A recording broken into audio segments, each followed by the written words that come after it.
Hi everybody. So I started the composting toilet project, and I'll show you where I left off, and then I'll show you a problem that I'm trying to solve, and probably what caused that problem. I don't know. There's this template that I laid down and traced, and then I laid it down here and traced, and then I cut everything out, did everything exactly as I was supposed to do it. The next step was to try to match the bottom and the top. Basically, they are very, very off, and if I get them lined up on one side, they're very, very off on the other side. If I get them lined up on the top or the back, they're off on the sides. They aren't aligned, and I'm sure that this has something to do with the way that I cut them. Patrick pointed out that I should have cut on the outside of the trace line, and I think I cut directly on it. It was very hard to see the trace line. All excuses aside, here's what I'm going to try. I'm going to try to keep the top because I think that I can work with the top. I'm going to lay down the top right here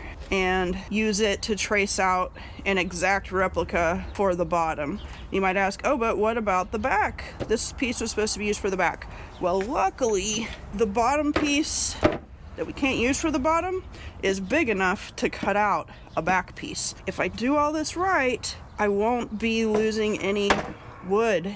If I keep making mistakes and I have to redo this whole thing, it's not the end of the world. This piece of plywood was about $25. We spent twice that on a celebratory brunch after we took the bus in to get its tires.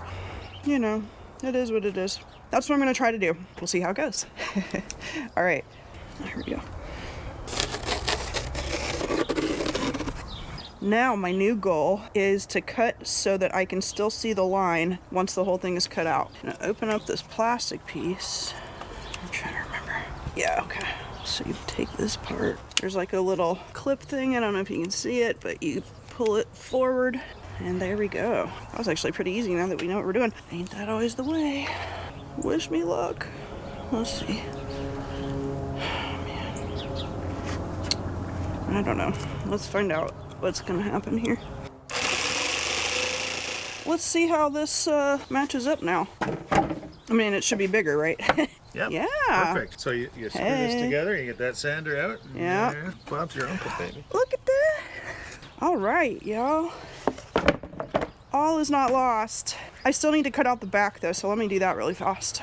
For anybody who knows about tools, I would love for you to explain to me why certain tools have more than one name and why that is a good thing. Just for a little context, I'm an English teacher, and some folks in the sort of English teacher community are like prescriptivists and others are subjectivists. A prescriptivist would say, these are the rules, this is how the language works. We do not change the rules. It is prescribed. The subjectivist would say, well, the rules are subjective based on culture and history and all kinds of other things, context, you know, the kind of slang you use, all that kind of stuff. I call this a circular saw. Apparently, it is also called a skill saw. It might even have other names. The label on here is circular saw. Is this different from a skill saw? Because the guy in the instruction video had a saw that, to my eyes, looked exactly like this and called it a skill saw. For somebody who's trying to learn about tools and who would like to feel like I can, you know, be in conversation with other people who know about tools, it's a little bit maddening. I wish people would just call it the name, the one name it is. Maybe I'm an old stodgy person when it comes to tools. All right. So here's the tricky part for a left-hander person. Maybe this is just me, but you know, I'd like to be able to hold this thing with my left hand. I'm not supposed to really cross over. That's dangerous. I guess we'll just see how it goes. See if I can do it with my right. I mean, is this really how right-handed people do this? So this is going to be the back of the toilet. Yeah. The next step is you put the bottom and the top together. I'll kind of show this. Okay, so here's the top, here's the bottom, and I traced the bottom from the top. So that corrected that mistake that I made. So now, when you match them up, like this is going to be the back of the toilet. The bottom is a little bit bigger than the top right now.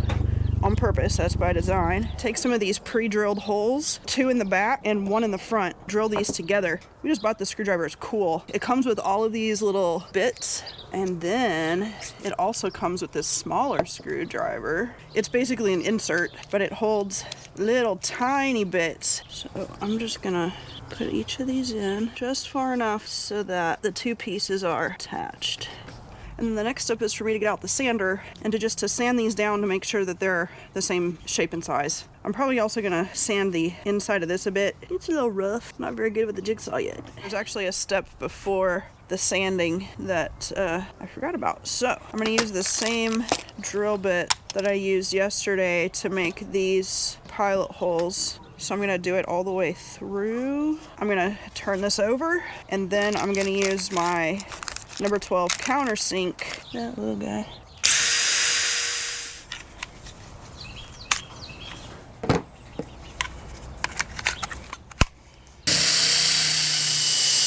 He said to use 80 grit sandpaper, so that is what we brought home. I'll show a little bit of that and then show you what it looks like at the end.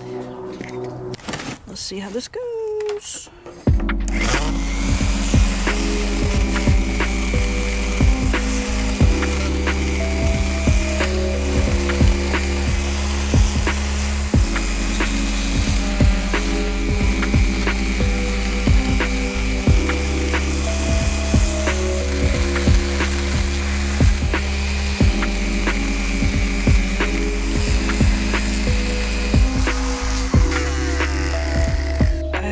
Sanded this thing down.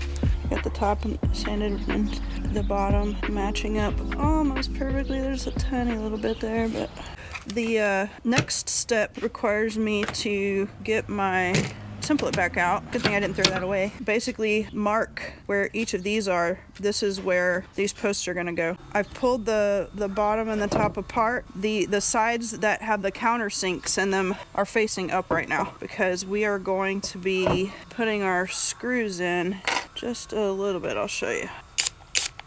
I want to feel the point come through just a tiny bit, and I'm gonna do that all the way around on the bottom and all the way around on the top as well. Feel the point just a tiny bit coming out on the other end, because the guy says that will help hold the, I think he calls them spurs. I'm not sure why they're called that. I would call them, I don't know, posts, columns, something like that. I'm gonna take the top and I'm going to start attaching these posts here. I'm gonna line them up. The first 3 I'm gonna kind of strategically place like the corners and the front, so we've got kind of a stable surface to work with. You can kind of stand up. So let's see how we want to do this. Let's try.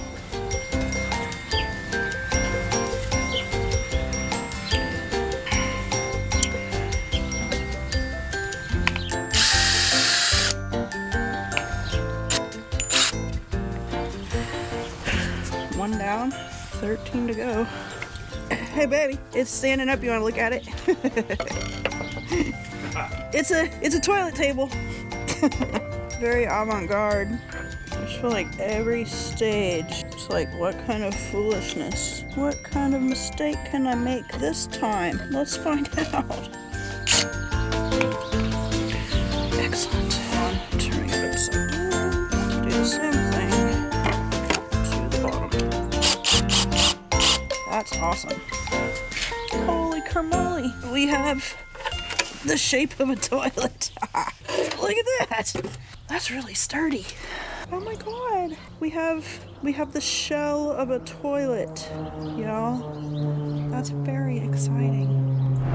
So it's been a couple days since the last time I worked on the composting toilet. Yeah, let me just kind of show you where we're at and what we're going to be focusing on today. Last time we were able to finish the frame, the structure of the toilet, and we've got the urine separator. This is part of the kit that we got, and I'll show you this too. We picked up this 2-gallon jug. This is going to be our urine jug, at least temporarily, and of course this is where our solids are going to go.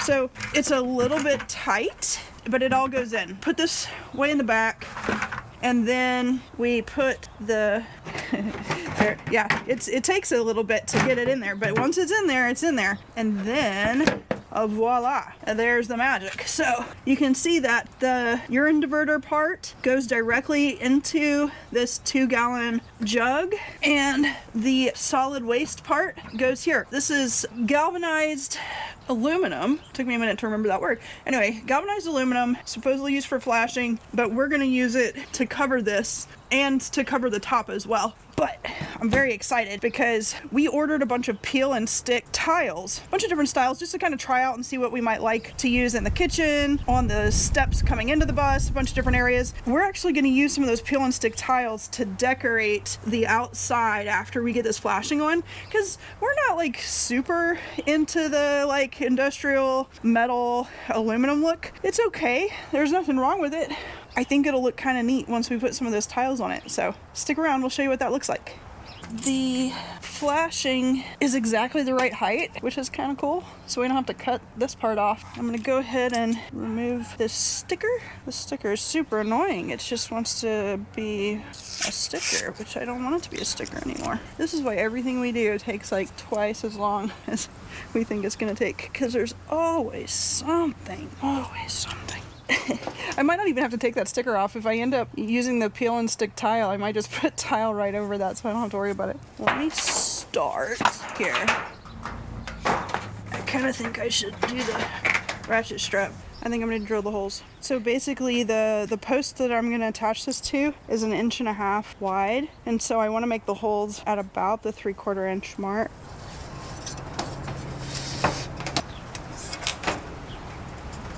Okay. So the edge of the flashing is gonna go right here. Oh yeah, and how am I attaching them? Roofing nails. This is actually really easy to cut. Alright. Now let's get the ratchet on, and then we can do the top, and then we can take these out and adjust them. Okay. Can I drop that? Yeah. Through the loop? With the loops. Like right about in here? Right about here. Okay. Ooh. Oh my god, that pilot hole. That's the boss. There you go, good job. Woohoo! Here is the work in progress. The nails were a little bit tricky. As you probably saw a minute ago when Patrick was out here, we decided we would make a pilot hole all the way through where we were going to put these nails. I was just doing a small pilot hole before just to kind of get the nail started because I figured, you know, it's a nail. It would probably be able to go through the wood. I put nails all the way down here. So I basically nailed in between where the screws are. So there was no danger of hitting the screws. Patrick said, well, why don't we just leave this little corner instead of trying to cut it off and make it perfect? We're gonna put the fan right down here as long as there's room for that. I mean, I can probably take the ratchet straps off once, this is like famous last words, right? It's all gonna be fine now that I've used nails. All right, and then the next thing will be the remainder of the flashing is going to be used to cover this. So I may go ahead and trace that out today, but we don't have the router bit here that we need to be able to cut this middle part out. Making progress. You probably don't want to sit around and watch me nail stuff. So I just wanted to kind of tell you what that was going to look like. I'll check back in once all the nailing is done, kind of show you what I've accomplished so far. I finished nailing everything on the top, so this whole edge and all these sides. So now I'm gonna kind of do two things in one. I just realized that I want to turn it upside down so that I can nail the bottom, and at the same time I'm gonna lay it on this flashing and trace out the top since it's gonna be sitting on the top. It sounds like a fantastic idea, and you know, fantastic idea things that sound like fantastic ideas are often not fantastic ideas in real life. So first things first, there's a lot of flashing left, so that's cool. Flip it over. All right, hey, check it out. This is actually gonna work. Now I just gotta remember where I put my pen. Oh, there it is. This isn't gonna be perfect because it's probably gonna be a little bit big. I don't think it's gonna matter though because we're gonna have edging that goes around it. So I'll cut that out in a minute. This is solid. It is a solid, nice looking toilet. If I did this again, I would probably bend it around on this side too, but maybe not quite as far as this, but maybe. And now it is enclosed. I have traced this and I'm about to cut it out. Guava passion fruit kombucha, the drink of champions.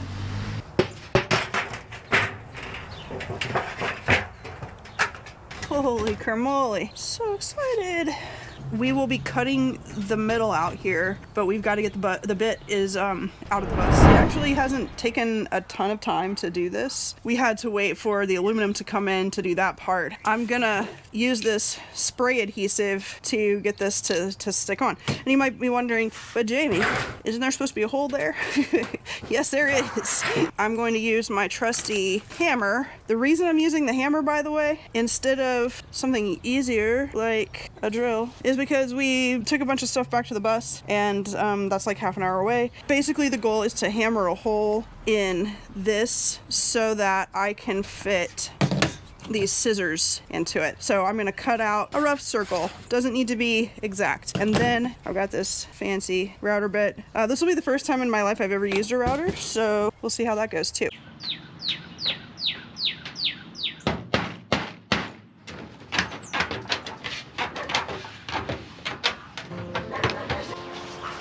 Hi. Welcome back to this old toilet. Okay.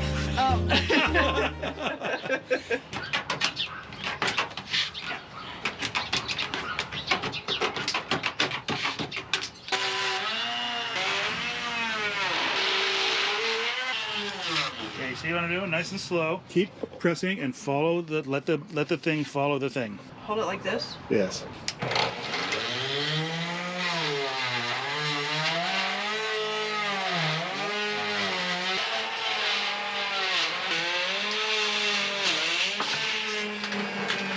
Okay. Wow. Shut it off.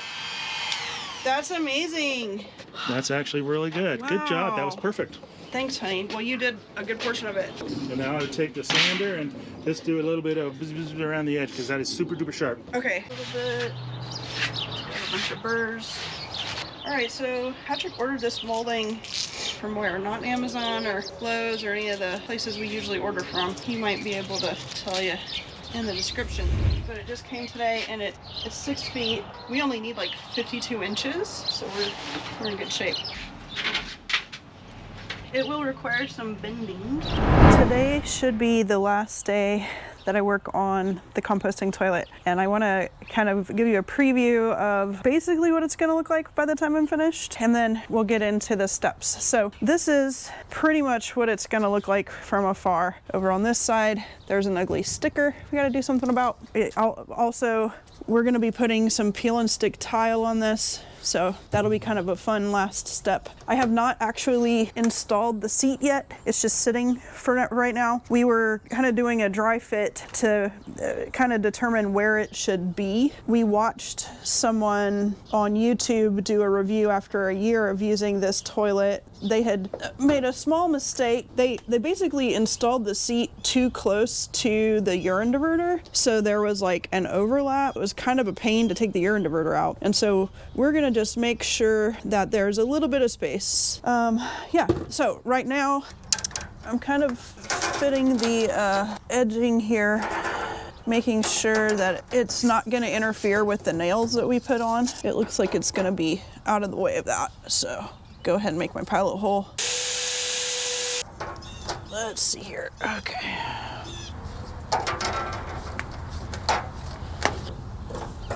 Awesome. Okay. There we go. Yeah, this is great.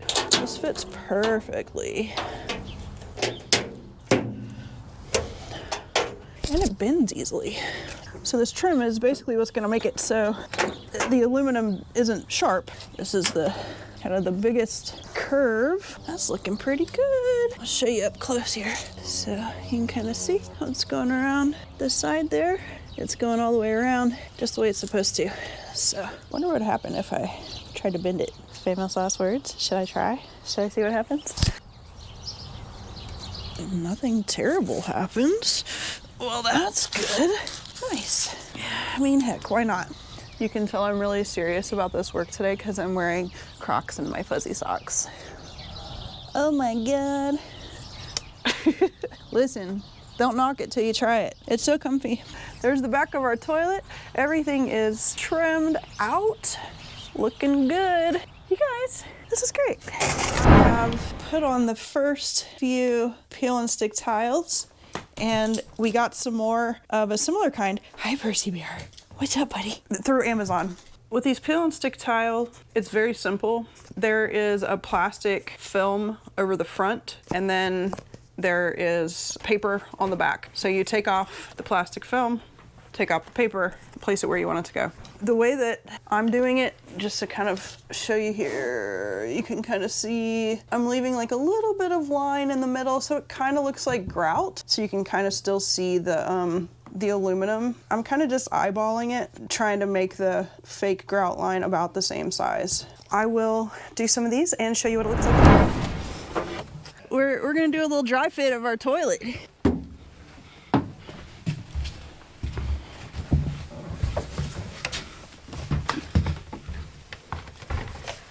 That's what it's gonna be like. You can see there's 6 or 7 inches of space over here, and we've got a little container that we're gonna put toilet paper in, and we'll have a separate container that we're gonna put our composting material. This blue line right here is our sink, so lots of leg room. The toilet sink area is going to be kind of a retro Mexican design. So my dad spent 20 plus years living in Mexico, so it kind of feels like a second home to me in some ways. You know, I just see these designs and it takes me back to all those trips to visit my dad. Our sink is going to be Mexican. It's like a ceramic sink. It's going to be beautiful. So I'm very excited to see the toilet in its spot. It's so cool. And it fits exactly the way it's supposed to fit. This is actually pretty good, very comfortable. You know, we stayed in a small Skoolie for the bus fare a couple years back. It had a composting toilet. It was the first time I ever used one. Patrick and I are both larger people, and the composting toilet was in the shower, and the shower was very small, and so it felt like we were sort of very cramped up. I couldn't use it. So for us, it was like a priority, right? For us to be able to have leg room. Check this out.